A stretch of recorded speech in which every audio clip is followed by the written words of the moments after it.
Welcome my students and friends. তোমাদের সঙ্গে share করবো এই মুহূর্তে একটি অতি গুরুত্বপূর্ণ ইনফরমেশন। হয়তোবা কেউ কেউ জেনেছো, কিন্তু আমি যেহেতু ছিলাম না, একটু রেগুলার ছিলাম, তাই তোমাদের সঙ্গে টাইম টু টাইম আমি শেয়ার করতে পারিনি। নতুন বছরে আশা করব সেই খামতিটুকু মিটিয়ে দেওয়ার জন্য।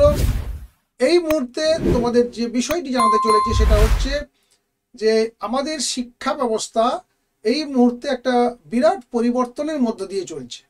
তোমরা জানো, গত বছরই সিদ্ধান্ত হয়েছিল 2024 সাল থেকে একাদশ শ্রেণীর ছাত্রছাত্রীরা নতুন পাঠ্যক্রম অনুযায়ী পড়াশোনা শুরু করছে এবং দুটো সেমিস্টারে তারা প্রতি বছর তাদের পাঠ্যক্রম শেষ করছে। এবং সেইটা শুরু হওয়ার পর অনেকের মধ্যে প্রশ্ন ছিল, তাহলে মাধ্যমিক ও কি সেই রকম পদ্ধতি বা প্যাটার্নে আসতে চলেছে? কিন্তু মাধ্যমিক ওই প্যাটার্নে আসার আগে প্রাইমারি সেকশনে কিন্তু ঘোষণা হয়ে গেল যে 2025 থেকেই তাদেরও দুটো করে সেমিস্টার শুরু হয়ে যাচ্ছে, অর্থাৎ প্রথম থেকে পঞ্চম শ্রেণী পর্যন্ত দুটো করে সেমিস্টারে তারা এবার থেকে পরীক্ষা পদ্ধতি চালু করছে।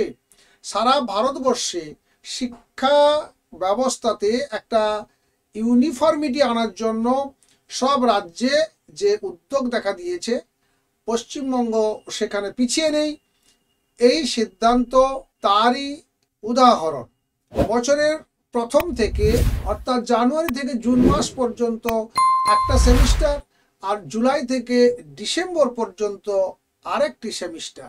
আর এই সিস্টেমটি হচ্ছে সিবিএসএস বা ক্রেডিট বেস সেমিস্টার সিস্টেম, অর্থাৎ ছাত্রছাত্রীদের কেবলমাত্র পাঠ্য বিষয় এখানে মূল্যায়ন হবে না, সেই সঙ্গে তাদের যে দক্ষতা তারও মূল্যায়ন হবে সারা বছর ধরে দুটো পার্টি, দুটো সেমিস্টারে।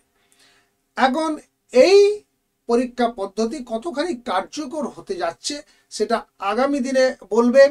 আপাতত তোমরা সরাসরি শুনে নাও প্রাইমারি শিক্ষা অধিকর্তার প্রেস মিটে কি বললেন। এই সিস্টেম সম্পর্কে ডিটেলসে তিনি আজকে যা জানিয়েছেন প্রেস মিটে, তাই তোমরা সরাসরি শুনে নাও। 2009 রাইট টু এডুকেশন অ্যাক্ট অনুসারে আমাদের ক্লাস 5 থেকে আমাদের 8 পর্যন্ত সেখানে নো ডিটেনশন রীতি প্রচলিত, যেটা আমাদের এনসিইআরটি বলেছেন যে ক্লাস 1 থেকে 2 পর্যন্ত গোটা শিক্ষাবর্ষের আমাদের 800 ঘন্টা ছেলেমেয়েদের অতিবাহিত করতে হবে। ক্লাস 3 থেকে 5 পর্যন্ত ছেলেমেয়েদের 1000 ঘন্টা গোটা বছরে অতিক্রান্ত করতে হবে। ধরুন ক্লাস 1-এর আমরা যদি বিবেচনা করি তাহলে দেখব সেখানে 376 ঘন্টা, আর ক্লাস 3 থেকে 5 পর্যন্ত সেখানে আমরা রাখতে পেরেছি 460 ঘন্টা।